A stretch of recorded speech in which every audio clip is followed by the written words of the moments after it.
they used to call it ambush marketing. I call it parasitic marketing because the term ambush, it is glorified, that the fact that they're winning, they're the little guy beating the big guy, you know, uh, and that's not the case. I call it parasitic marketing.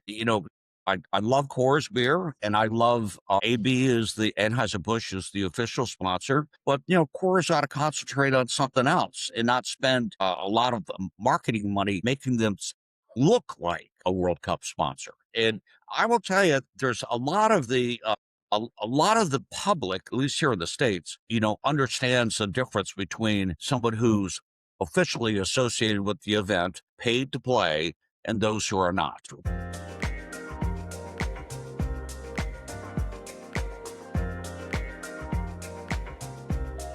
Welcome everyone. We are live in Calais today with Rob Prasmak, the founder of 21 Marketing. Rob is the man who invented the modern Olympic sponsorship, and he turned the Olympic rings into the most valuable logo in marketing. He has over 3.6 billion in sponsorship sales for the properties and deals he presented. He also is the author of The Olympics Don't Take American Express, a book I read, and the story behind that title is one of the best sales book I've ever come across. And it's a pleasure to have him on today's show. Welcome, Rob. Thank you, Kwame. It's a pleasure to be here and dealing with a global audience that you have watching this podcast. You are warmly welcome, sir. Without further ado, do you mind telling us more about yourself and what you do? Well, wow. Got involved with sports sponsorship or entertainment sponsorship way back in 1985 when the International Olympic Committee was creating this new program, global Olympic marketing program called the TOP program. It stood for a lot of different things, but total Olympic program is probably the best way to describe it because it included the summer games, the winter games, all the national Olympic committees around the world, or the majority of them, and the International Olympic Committee. So they didn't have anybody to sell it, believe it or not. And I was young enough and naive enough to take the job. It was tough in the beginning because nobody really understood global marketing. You had Coke and you had Kodak and Adidas were the only three global marketers at the time. So we had to develop a marketplace and a niche for companies who wanted to sponsor the Olympics on a worldwide basis. It proved difficult in the beginning, and we employed a lot of research, and that's what got us over the hump. Wow. Great story. So your book starts with the race's famous line, Olympics don't take American Express. And in today's World Cup, brands that were sponsors got twice as much online attention as brands that were official sponsors. So we are talking 61 million versus 33 million. And Lego, who also paid nothing, made up to 82% of the top 50 posts. And I believe that same tricks happened in the 80s. So I want to ask, why do you think the underdogs keeps beating the paying sponsors? Well, I don't know where I read that question, and I wasn't quite sure how the posts were measured, but the Olympic program, and you could say World Cup, it's not just one-sided about posts. They come with a lot of marketing muscle, that come with a lot of ticketing and hospitality that you don't get if you are not a sponsor. I mean, sure, you can you could buy tickets on the black market or through other ways, but you can't buy thousands of tickets, and you can't run hospitality programs. You can't do on-site activation. And so, again, you may say that some of these companies get posts, and some of the ads that I've seen, during this time World Cup, is they're very clever, very, very, very clever. But there's also a hand on heart when it comes to the Olympics anyway. because the funding goes to develop sport on a worldwide basis. It's not just 100 IOC members taking the profits every year. So there's a hand-on heart altruistic element of this, and that's the other reason why. But the brand, to associate with the Olympic brand or even the FIFA mark, is what differentiates a company with the non-sponsor. That is a really sharp point. And I think part of it is that fans trust brands that feel real over brands that just pay for the logo spot. For example, the Lego and the Nike sold the feeling people already had about football. And the official sponsors bought the rights, but those who didn't specifically pay for the sponsors bought the attention using the media. And in a world running on social media, attention is worth more than the right. So if attention beats right now, does that mean the official sponsorship itself is losing value? Well, I do believe that the benefits have come from officialdom far outweigh the rights that are not given to companies that are not a sponsor. You have to spend lots of time creating, they used to call it ambush marketing. I call it parasitic marketing because the term ambush it is glorified. That the fact that they're winning, they're the little guy beating the big guy, you know. And that's not the case. I call it parasitic marketing. Um, I love Coors beer, and I love AB is the Anheuser-Busch is the official sponsor. But Coors ought to concentrate on something else and not spend a lot of marketing money making them look like a World Cup sponsor. And I will tell you, there's a lot of the public, at least here in the States, understands the difference between someone who's officially associated with the event, paid to play, and those who are not. Wow, that's a really great perspective. And in the book, you built the core competency clause, so a rival couldn't buy a tire company and sneak into the games. With brands now ambushing from anywhere on the social media, can a clause like that protect a sponsor anymore? Or is exclusivity dying? Well, social media, the big difference between 1985 and today is really social media. Yeah. And there are restrictions on what participating Olympians can do, within the rules. But those are kind of changing as we speak.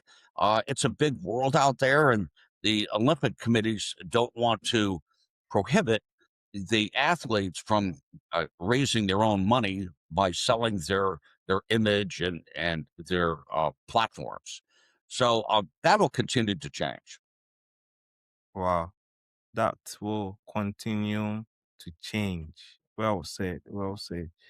And yeah, in addition to what you said, I think back then you could control the stadiums and the categories so that the clause work.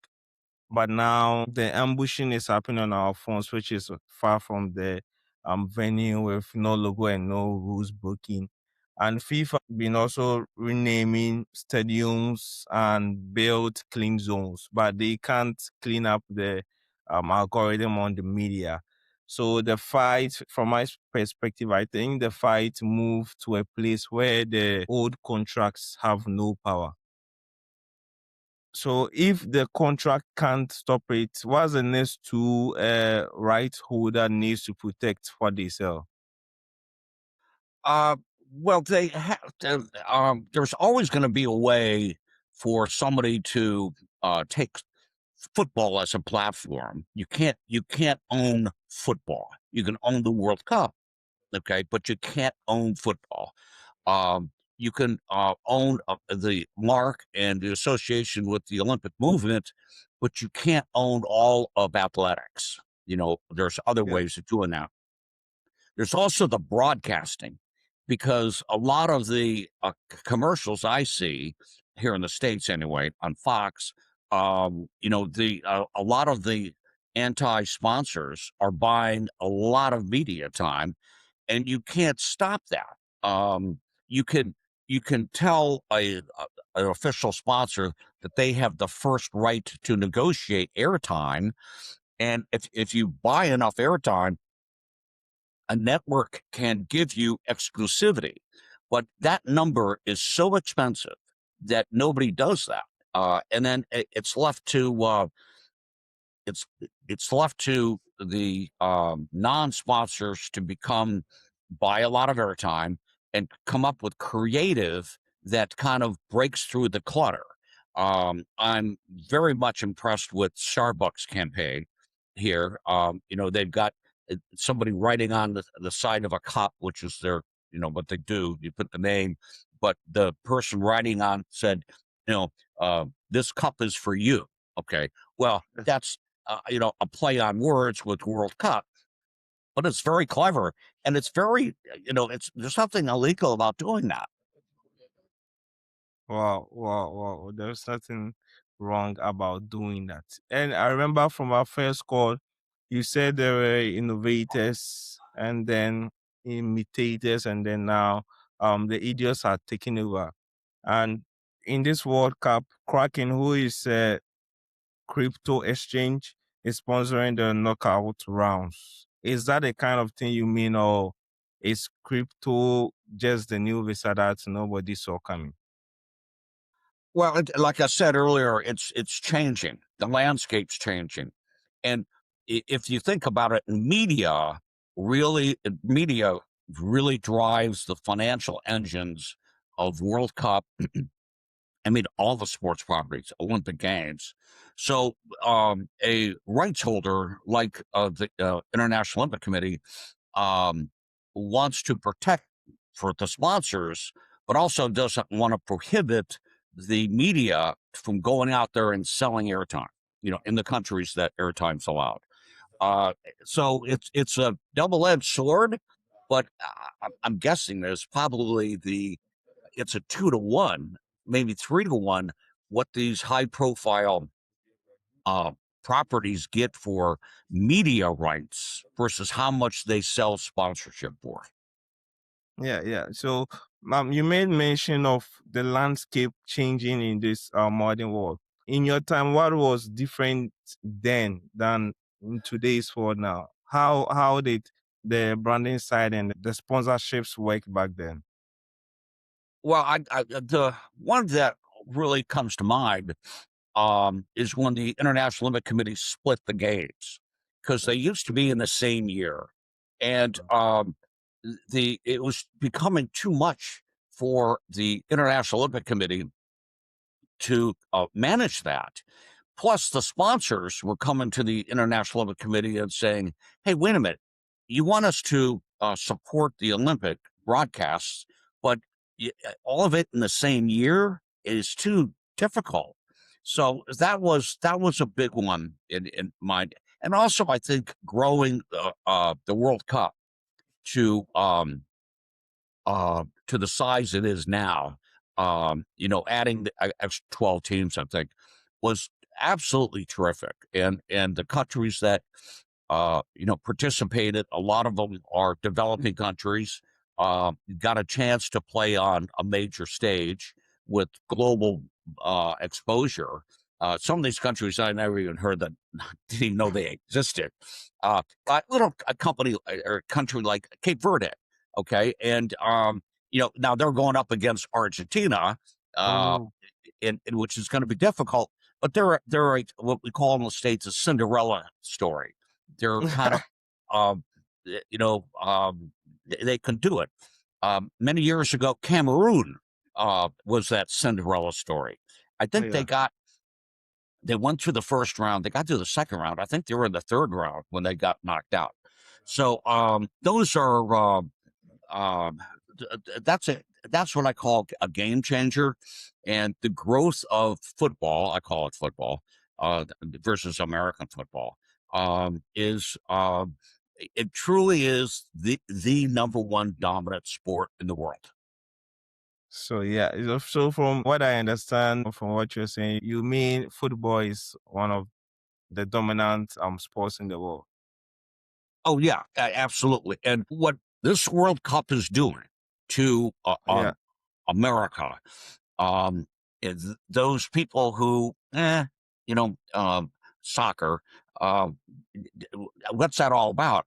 But the exposure that these matches are getting in the States and the attendance is yeah, terrific. And, there was a story where I think the Norwegians came over and they were in Boston, and they drank Boston dry of beer.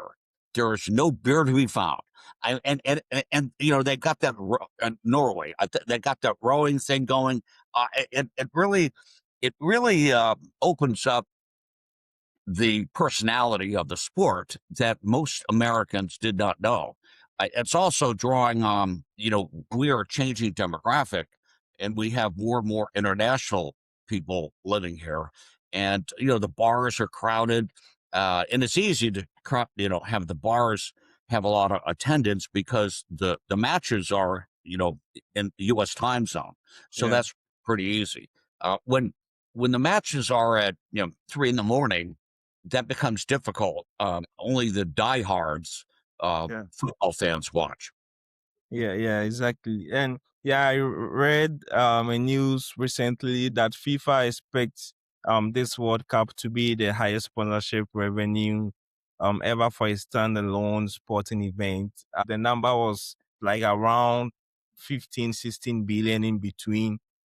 That's like 37% up from what they made in the World Cup in 2022.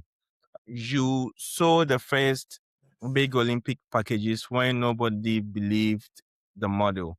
So when you see numbers like that now, do you feel proud or do you think it has gone too far? No, no, I think that um, many of these sports properties, it's a market demand driven property. So as long as they're proving value to the sponsors and the broadcasters, don't forget the broadcasters and the people who buy licensed merchandise, that number will continue to grow and grow and grow.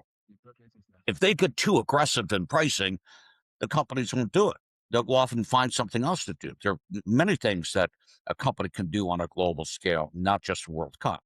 But to have the Olympic Games and the World Cup, like some sponsors do, Coke and Visa, um, you've cornered the market. The third one is World Athletics. They're number three, Yeah. and they're behind World Cup and the Olympic Games, but they've got a global audience.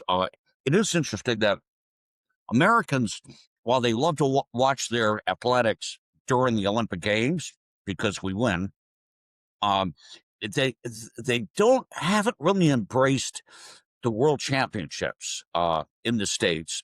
NBC broadcasts them, Yeah. and so you've got a lot of that. That I'm a big believer in world athletics because it has a lot of growth potential, and Europe, Africa, Asia are big athletic fans. Yeah. So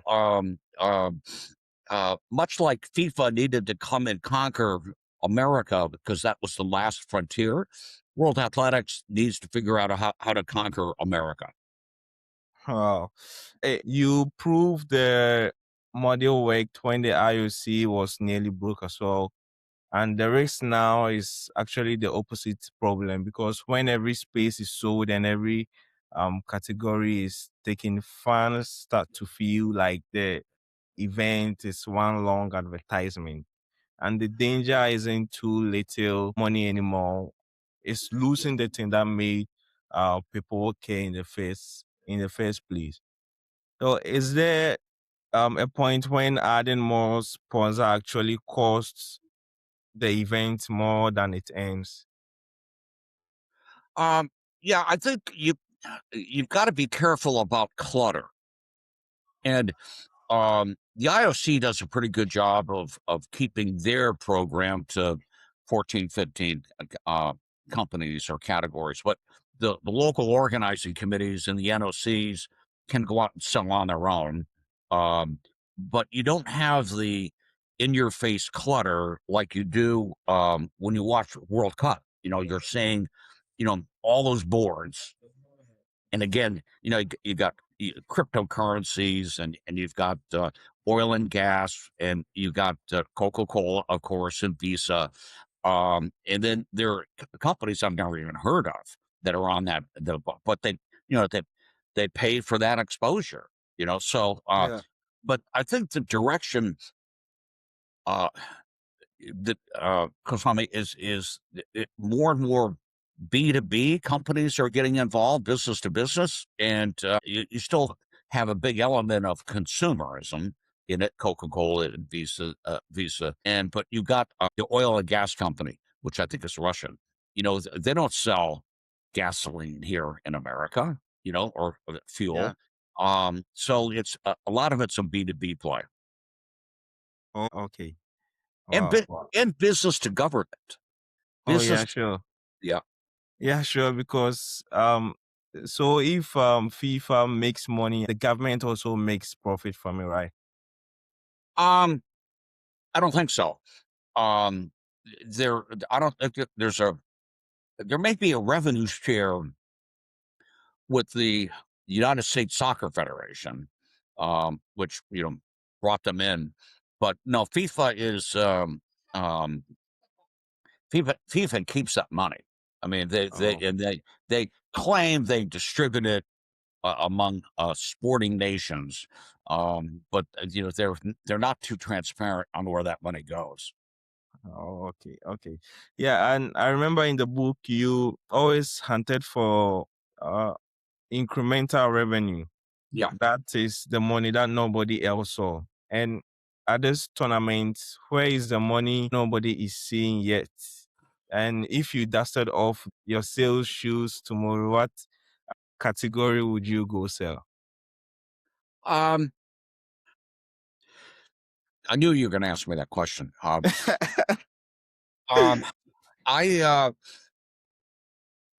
well, a few years ago, consulting services, nobody nobody was in that space. Yeah, Now you've got Deloitte, Ernst and Young, you've got Korn Ferry, you've got a lot of so that's a category that's been developed.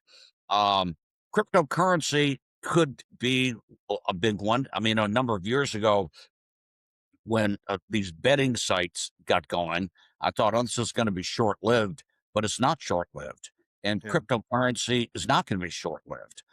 So all of that comes together.